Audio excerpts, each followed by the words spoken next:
Hello பீபர்ஸ், welcome to filmi craft. நான் உங்கள் அருண். இந்த எபிசோடில் நம்ம பார்க்க போகிற படம் 2024 ஒரு சவுத் கொரியன் ஆக்ஷன் த்ரில்லர் படமாக வெளியான எஸ்கேப். இப்போ இந்த படத்துடைய கதை என்ன அப்படிங்கிறத லைட்டாக இங்கே நம்ம பார்த்துடலாம். படத்தில் நம்ம கதாநாயகனுடைய பேர் லிம் கியூ நம். இவர் பேசிக்காக நார்த் கொரியாவுடைய ஆர்மியில் ஒரு சோல்ஜராக இருக்கக்கூடிய ஒரு நபர். ஏற்கனவே கிட்டத்தட்ட 10 வருஷம் அங்கே இருந்துட்டாப்புல. சவுத் கொரியாவை பொறுத்தளவுக்கும் நார்த் கொரியாவை பொறுத்தளவுக்கு வித்தியாசம் உலகம் முழுக்க தெரியும். நம்மளை மாதிரி இஷ்டத்துக்கு நினச்ச ஒரு சந்தோஷமான வாழ்க்கையை சவுத் கொரியாவில் நீங்கள் ஜம்முன்னு வாழ்ந்துட்டு போயிட்டே இருக்கலாம். நம்மளுடைய டெக்னிக்கலி பயங்கர சவுண்டாக இருக்காங்க அவங்க. ஆனால் நார்த் கொரியாவை பொறுத்தளவுக்கு அங்கே இந்த என்டர்டெயின்மெண்ட்டு அப்படிங்கிற சமாச்சாரங்களே அதிகமாக இருக்கக்கூடாது அப்படிங்கிற மாதிரி ரொம்ப கட்டுக்கோப்போடு தான் நான் கண்ட்ரியவே வழி நடத்துவேன் அப்படிங்கிற மாதிரி ஒரு அதிபர் அங்கே. அதனால் நார்த் கொரியாவில் இருக்கவங்க எல்லாம் எப்படியாவது இந்த நாட்டில் இருந்து தப்பிச்சு சவுத் கொரியாவுக்கு போய் சேர்ந்துடணும்ப்பா அப்படின்னு ஒரு லட்சிய கனவோடே வாழ்ந்துக்கிட்டு இருக்காங்க போல் தெரியுது. நம்ம கதாநாயகன் நார்த் கொரியன் ஆர்மியில் இருக்காப்புல இல்லையா, இவர் 10 வருஷம் கிட்டத்தட்ட நான் இருந்துட்டேன், என்ன டிஸ்சார்ஜ் பண்ணுறதுக்கான டைம் வந்துருச்சு அப்படின்னு இவர் நினச்சா கூட டிஸ்சார்ஜ் பண்ண மாட்டேங்கிறாங்க. இவரை அப்படியே கண்டினியூ பண்ணி இருங்கன்னே இருக்காங்க. ஒரு லிமிட்டுக்கு மேலே இதுக்கு மேலே இங்கே இருக்க முடியாது. நம்ம ஆக்சுவலாக கரெக்டாக ஒரு பார்டர் மாதிரி ஒரு லைன் ஒன்று இருக்குது. இந்த பக்கம் நார்த் கொரியா, அந்த பக்கம் சவுத் கொரியா அப்படிங்கிற மாதிரி. நம்ம ஆள் எப்படியாவது நம்ம சவுத் கொரியாவுக்கு தப்பிச்சு போயிடணும், நம்ம நினச்ச நிம்மதியான ஒரு வாழ்க்கையை அங்கே நம்ம வாழ்ந்துடணும். ஆகா ஓகோன்னு வாழ்கிறோமோ இல்லையோ ராஜா, ஏதோ நம்ம நினச்ச மாதிரி ஒரு சாதாரண ஒரு வாழ்க்கையாவது அங்கே வாழ்ந்துடணும், இப்படி அடிமையாக கிடந்து சாகக்கூடாதுப்பா அப்படிங்கிற அளவுக்கு பயங்கர கடுப்பில் இருக்காப்புல.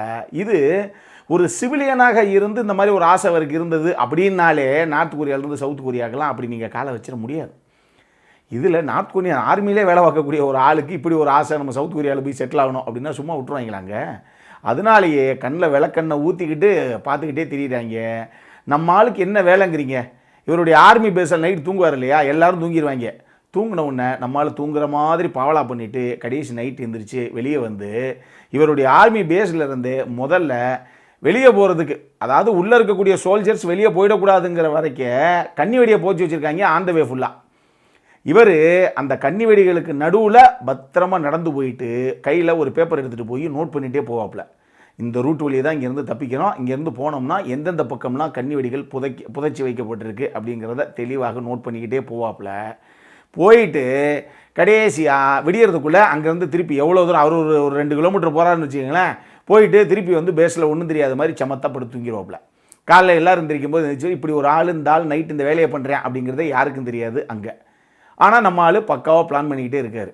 ஆனால் திடீர்னு இவருக்கே வந்து அதிர்ச்சி கொடுக்குற மாதிரி ஒரு சம்பவத்தை ஒரு பயபுல பண்ணுது. யார்? நம்ம ஹீரோவுக்கு கீழே இருக்கக்கூடிய ஒரு சபார்டினேட் மாதிரி ஒரு ஆள். அந்த ஆள் திடீர்னு தப்பிச்சு போகிறதுக்காக நைட்டு நம்ம ஹீரோ தப்பிச்சு போகலான்னு பார்த்தா அந்த ஆள் தப்பிச்சு போய்கிட்டு இருக்கான். ஐயோ இரியா, நீ எங்கேயோ போய்கிட்டு இருக்க அப்படின்னா, எனக்கு உன் பிளான்லாம் தெரியாதுன்னு வச்சியா, எனக்கு தெரியும் நீ மேப்பெல்லாம் வரைஞ்சி வச்சுருக்க, தப்பிக்கிறதுக்கு ரெடியாக தான் இருக்கேன்னு. அதெல்லாம் நீ மட்டும் போகிறது, நான் எங்கள் அம்மாவை பார்க்கணியா, இப்படியாவது என்ன சவுத் கொரியா கொண்டே விட்டுறியா அப்படின்னு அந்த ஆள் ஒரு பக்கம் தப்பிக்கிறதுக்கு பிளான் பண்ணிக்கிட்டு இருக்கான். ஆனால் சொன்னா கேளு, நான் நைட்டு போகும்போது உன்னை கண்டிப்பாக ஒரு நாள் கூப்பிட்டு போகிறேன், நம்ம 2 பேரும் சேர்ந்தே தப்பிச்சு போவோம், இனிமேல் இந்த மாதிரி ரிஸ்க் எடுக்காத, நீ மாட்டின அப்படின்னு சொல்லிக்கிட்டு இருக்காப்புல. மாட்டாங்க 2 பேரும். அங்கே ஆர்மியில் இருக்க எல்லோரும் வந்துட்டாங்க. வந்து என்ன நடக்குது அங்கே அப்படின்னா, நம்ம கதாநாயகன் சபார்டினேட்டை காப்பாற்றணும் அப்படிங்கிறதுக்காக அது அவனுக்கு தூக்கத்தில் நடக்கிற ஒரு பிரச்சனை ஒன்று இருக்குது சார், அது தெரியாமல் அப்படியே நடந்த பக்கம் வந்துட்டேன் அப்படின்னா, யாரை பார்த்துறாப்போ டேய் எங்களே ஏமாத்துற நீயே, அவனே தப்பிச்சு ஓட ட்ரை பண்ணிக்கிட்டு இருக்கியா, நீ அவனுக்கு உறுதுணையாக இருந்துக்கிட்டு இருக்க அப்படின்னு சொல்லி 2 பேர்த்தையும் அடித்து தூக்குங்கடா அப்படின்னு தூக்கி கொண்டே வச்சு உரிக்கிறாங்க. ஆனால் நம்ம கதாநாயகன் இப்போ என்ன சொல்லி நம்ம வெளியே வர்றது, இவனோட சேர்ந்து நம்மளும் மாட்டிக்கிட்டோமே அப்படின்னு தெரியாமல் உட்காந்துருக்க தருணத்தில் தான் நம்ம வில்லனுடைய என்ட்ரி. அவர் அங்கே இருக்கக்கூடிய ஸ்டேட் செக்யூரிட்டி மினிஸ்ட்ரியில் ஒரு மேஜராக இருக்கக்கூடிய ஒரு நபர், ஹைலியாங் அப்படின்னு அவருடைய பேர். அவர் நம்ம கதாநாயகனை சின்ன வயசுலேருந்து பார்த்த ஒரு நபர்.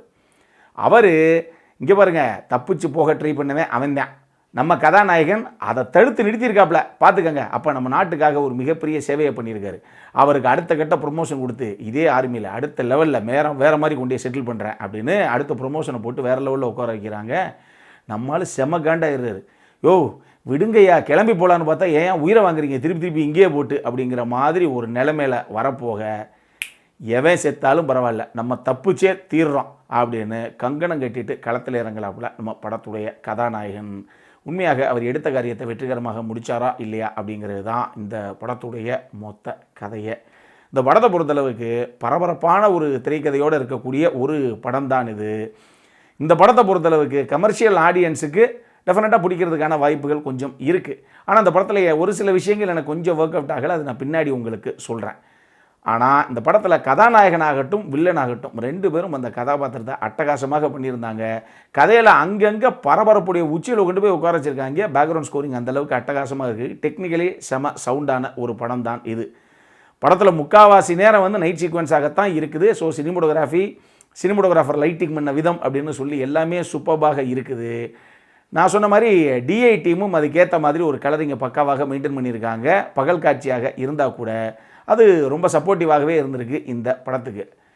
இந்த படத்தில் எனக்கு ஒரு சில விஷயங்கள் கொஞ்சம் நல்லா பண்ணியிருக்கலாமோ, எங்கள் நல்ல படம் தாங்க, அதை இன்னுமே சுவாரஸ்யப்படுத்திருக்கலாம் அப்படிங்கிற மாதிரி தோணுச்சு. ஒன்று, வில்லனுடைய கதாபாத்திரம் இப்போயே அந்த கதாபாத்திரம் என்ன தேவையோ அந்த ஆக்டர் அந்தளவுக்கு சூப்பராக பண்ணியிருப்பாப்புல. ஆனால் அந்த கதாபாத்திரத்தை இன்னுமே ஒரு கொடூரத்துடைய உச்சியாக இன்னும் ஒரு லெவலில் அதை இன்னும் எழுதி கொண்டு வந்திருக்கலாம். இதுவே வந்து எஃபெக்டிவாகத்தான் இருக்கும். இன்னமுமே அந்த கேரக்டருக்கு ஸ்கோப் இருந்திருக்குங்க, இவங்க அதை யூஸ் பண்ணலையோங்கிற மாதிரி எனக்கு ஒரு ஃபீலு. உங்களுக்கு இந்த விஷயம் தோணலாம், அதை நான் சொல்லிட்டேன். இன்னொரு விஷயம் என்னென்னா, இந்த படம் அங்கங்கே பரபரப்பாக போகுது, ஆனால் ஒரு சில இடங்கள் கொஞ்சம் ஸ்லோவாகத்தாங்க போகுது. ஒரே இடத்துல கொஞ்சம் கதை சுற்றுதோ அப்படிங்கிற மாதிரி ஒரு ஃபீலும் நமக்கு வரத்தான் செய்யுது. இதுவும் உங்களுக்கு தோணலாம். இதில் இன்னொரு மேட்ரு என்ன அப்படின்னா, கதாநாயகன் தப்பிக்க ட்ரை பண்ணுறாரு, அவர் தப்பிச்சாரா இல்லையா அப்படிங்கிறது தான் அந்த கதைக்கிழமை.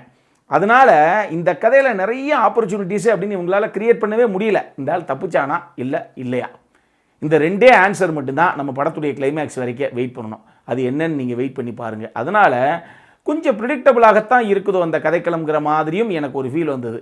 இது எல்லாமே போக நம்ம மெல் கிப்சனுடைய அப்போகாலிப்டோ படம், இந்த படம் பார்க்கும்போது பல இடங்கள்ல எனக்கு ஞாபகம் வந்தது. ஒரு வேளைக்கு அந்த கதையவே லைட்டாக எடுத்து அப்படியே இதுக்கு சம்மந்தமே இல்லாத மாதிரி பட்டி டிங்கரிங் பற்றி பக்கா உட்கார வச்சுட்டாங்களோ அப்படிங்கிற மாதிரியே ஒரு ஃபீல் எனக்கு வந்தது. ஏன்னா அந்த மாதிரி ஒரு சில காட்சி அமைப்புகள் தப்பிச்சு போகிறது அப்படி இப்படின்னு ஒரு சில சம்பவங்கள் இருக்குது. நீங்கள் பாருங்கள். எனக்கு அந்த விஷயம் என்னமோ அடிக்கடி தோணுச்சு. இந்த படம் பார்க்கும்போது பல காட்சிகளில் கொஞ்சம் ரிசம்பிளன்ஸ் இருக்கோ அப்படிங்கிற மாதிரி ஒரு ஃபீல் வந்தது. அடல் கார்னட்டை பொறுத்தளவுக்கு இந்த படத்தில் எதுவுமே கிடையாது. தாராளமாக நீங்கள் ஃபேமிலியோடு பார்க்கக்கூடிய படம். ரத்தம் தெரிக்கக்கூடிய சுட்டு வீழ்த்தக்கூடிய ஒரு சில காட்சி அமைப்புகள் இருக்குது. பொட்டிலேயே சுடுவாங்க, அந்த மாதிரி ஒரு சில சம்பவங்கள் இருக்குது. அதை மட்டும் மைண்டில் வச்சுக்கோங்க. செக்ஷுவலாக எந்த ஒரு போர்ட்ரேலும் கிடையாது. ஸோ என்னை பொறுத்தளவுக்கு மெச்சூர் அடல்ட்ஸ் தாராளமாக இந்த படம் பார்க்கணும் அப்படின்னா பார்க்கலாம். என்கிட்ட கேட்டிங்க அப்படின்னா இந்த படம் ஆகா ஓஹோ அப்படிங்கிற எக்ஸ்பெக்டேஷனில் போகாதீங்க. பொழுது போலனா டெஃபினட்டாக நீங்கள் பார்க்கலாம். ஒரு டீசெண்டான வாட்ச், அந்த ரேஞ்சில் ஒரு படம் இது பார்க்கணும் அப்படிங்கிறவங்க பாருங்கள். இதே மாதிரி இன்னொரு வீடியோவோட அடுத்த முறை உங்களை சந்திக்கிற வரைக்கும் இட்ஸ் அருண் சைனிங் ஆஃப்.